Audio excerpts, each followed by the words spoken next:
Right boys, welcome back to another video and welcome to another episode of AG Cousins Football Manager Save. So, a few things have changed over the weekend. It was rough, it's been rough the last, 2 weeks or so. Obviously, we had a time where we went on a nice wee run. You can see 5 games there, October, November, and then obviously December, January, February, just kind of onwards was a bit mixed. It was very mixed. We were getting a couple of good results, and then we were just losing, and it wasn't helping us at all. So this weekend we got through February and March, right? Now, we played some good football. Kings Lynn, we won 3-0. Guiseley, we drew 2-2. Kettering, we won 3-0. We somehow lost 4-0 to FC United. Now, we did sim some of these. Chester, we won 3-1. And Kidderminster, we lost 4-2. I think we simmed FC United and we simmed Kidderminster. I can't remember if we played Guiseley or simmed Guiseley. But basically, all the games that we won, we played ourselves. And then in March, we played every game. We beat Alfreton 3-0, 0-0 with Brackley, which was weird. And I'll tell you in a minute why that was weird. Beat Needham Market 4-2. South Shields somehow drew 1-1, which was weird. Not just because they're a poor side, but for other reasons. Then we beat Chorley 7-1. And I think I quick simmed to the end of this. We went 4-1 up, and I just jumped to the result, and we won 7-1. Unbelievable.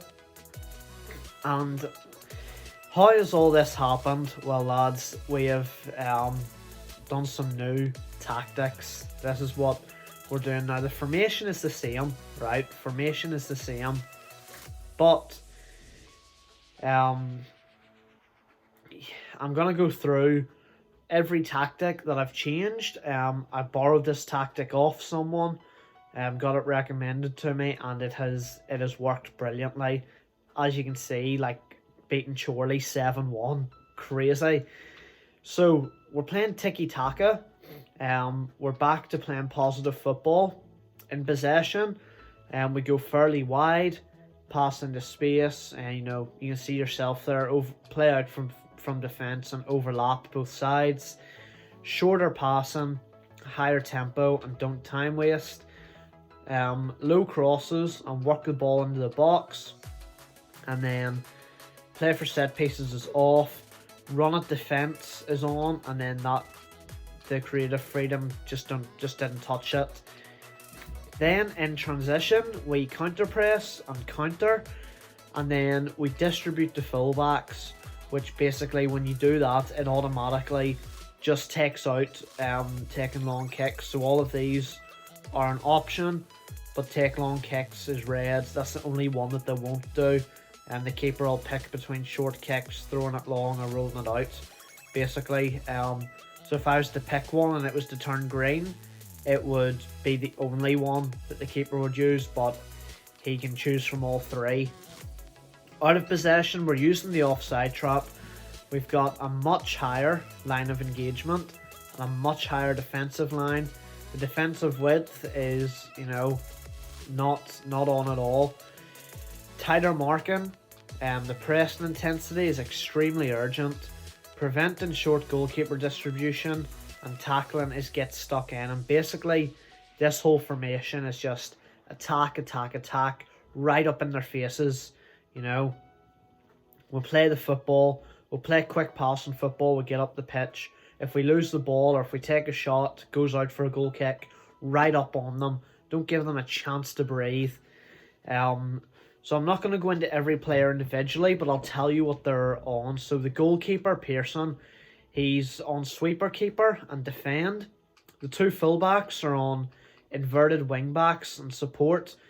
One of your centre backs should be on centre defender and defend, and then the other one is on ball playing defender and defend. Then the CDM, deep line playmaker and support. The two wingers on winger and attack. Then the cam, attacking midfielder, support. And then the forwards, attacking forward and attack. That is the tactics, and you can see yourselves, it has changed things for us. It has like 7-1 against Chorley. Crazy result.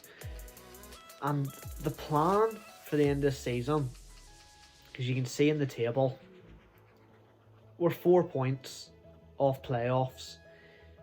Now, if we had used this tactic all season, we'd be in a great position, but we haven't. We didn't know that.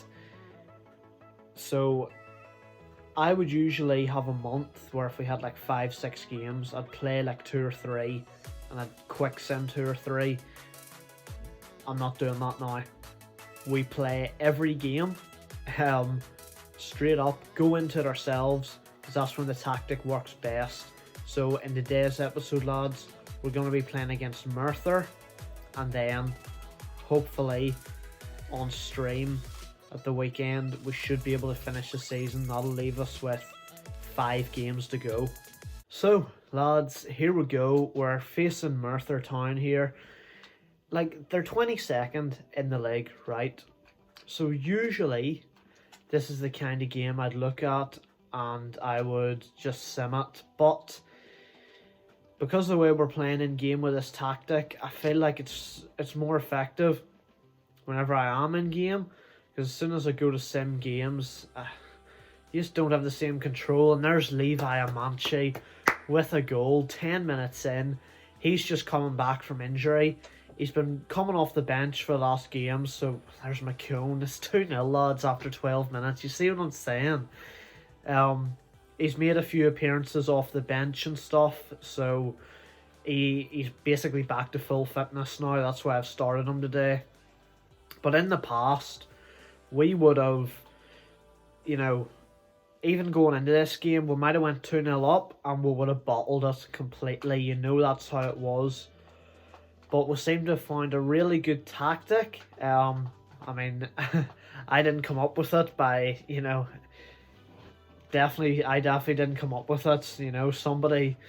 I was able to find it online and find a tactic that works for us, and it seems to be one that works at a lot of different levels. And there is 3-0. Elston with a goal. Come on. It was Nathan Cooper's missed interception, and that was Cooper that used to play for us as well. Handing us a 3-0 lead. Have to praise the lads for that.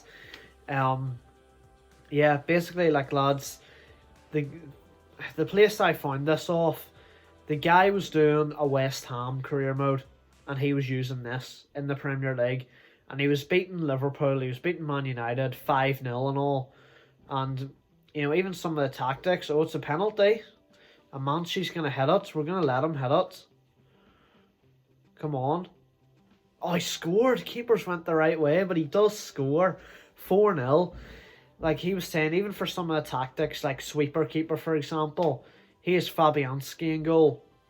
Not the best keeper, but he still gets the job done. It's just something that just works. And to be fair, in terms of that, in our division, Pearson is he's a good keeper. I'm going to make some subs here now. I'm going to bring on Finn. I'm going to move McKeown down to left mid. And I'm going to bring on Bickley. If we used this for a whole season, we could probably win the league. But the reason I'm going into every game now is because it works so much better. This could be a goal for them. It is. That is one of the negatives about this formation. You stay very open at the back, playing that high line and just really going at them a whole lot. But if we had played this all season, no doubt we could have won the league. But I haven't figured out if this is working that well whenever I quick sim games. But I know for a fact when I jump into games, it's doing so well. And we're at that late stage of the season now We're trying to mount a late comeback, as we've tried to do the last, I think, 2 seasons or so. Oh, what a hit, Corey McKeown!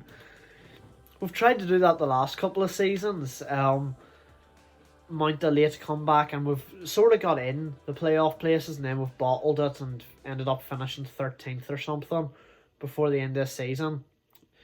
There's Beckley with a goal. It's 6-1. Like, you see how good this formation is, lads. We've had 22 shots. They've had 5. It's a fantastic... It's not even the formation, sorry. It's the tactics. It's going to be 7. It's Corey McKeown. I mean, this is brilliant. I'm jumping into every game to take it real seriously. Try and win every game. And if we do, we might just be able to get 7th and get in those playoff places. And if we do get in those playoff places and we perform like this, we could definitely go up into the National League. It would be late drama, late promotion drama, but if we get into the National League, it would be brilliant. Like, the tactic is just unreal, lads. You can see for yourselves, there are 7-1 win here. We beat Chorley 7-1 a couple of games ago. That just wasn't happening in the previous episodes, lads. So, lads, a big win there and some good things happening here. Lots of contracts finally being renewed. We have struggled to get these done all season because we haven't had money and stuff like that, and all of a sudden I got another reminder. I went in, seen what the crack was, and I was able to negotiate with big players like Elsdon. Elsdon had interest from Fylde in the National League. Yeovil, who I'm not sure if they're in the National League or if they went back up to League 2 at this stage, but still a far bigger club than us. Somehow I've managed to keep Elsdon at the club. He is a star player, as it says. One of the best players in the team. What a centre-back. He scored last game. So, thank goodness we've got him to stay. That's a big one. Scott stays at the club. Ollie Scott. Liam Agnew. Oisin McCrudden, currently out on loan. But, you know, it even says there, he's one of the best young prospects at the club. We want to keep him around. Charlton, again, good prospect. So Evans, Hornby, another good prospect there. It's important that we get these lads tied down to contracts. I was getting worried because you get to the end of the season and all of a sudden you have Elsdon going on a free somewhere. Cannot have that. Now, don't get me wrong, there's a few players that are likely going to go. I think Heslop's contract is running out, and I'm just going to let it run. Keane, I'm not sure about. So Michael Archer has signed a new contract, the young winger. New intake of youth players, Sean Patterson. Okay, so Sean Patterson seems to be the main guy here. But you can see we've got Sean Patterson, Duncan Allen, Taylor Parkinson, Anthony Morgan, Antonio Correa, and David Goldston. Now, some of them look like they're not going to be too great. But Sean Patterson looks absolutely brilliant. So hopefully in the future we can get him into the team, into the first team, getting some games, maybe the odd cup game. We'll see. We'll maybe stick him out on loan. Actually, you know, we'll work hard on him. So we'll work hard on him. But that is basically all I'm gonna do for today's episode, lads. I just wanted to get in, play one game, explain the new tactics, because that's been the big change this weekend. The new tactics have been an absolutely huge influence. You know, we didn't make any crazy signings, we didn't sell anybody, nothing mental. We went online, we found some new tactics that have worked brilliantly, as you can see, smashing teams 7-1 every week, like. So we are in a good place at the minute. There's a chance that we do make playoffs. I mean, basically the stream this weekend is going to be absolutely huge. It's going to be nerve-wracking. If you do want to come over and join us, lads, twitch.tv/Joshua_Gibson8. That's where we stream this entire series live. So there's the fitness test. That's where we stream this entire series live, and you can see at the minute, in a big place, 8th, 1 point behind Kettering, and 5 games to go. There's a chance.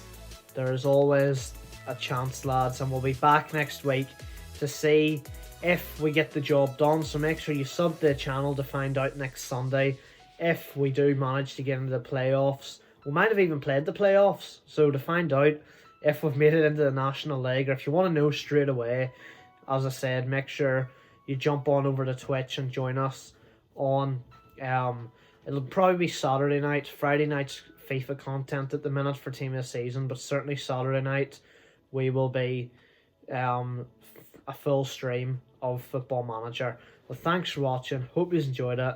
I'll see you next time, guys. Cheers.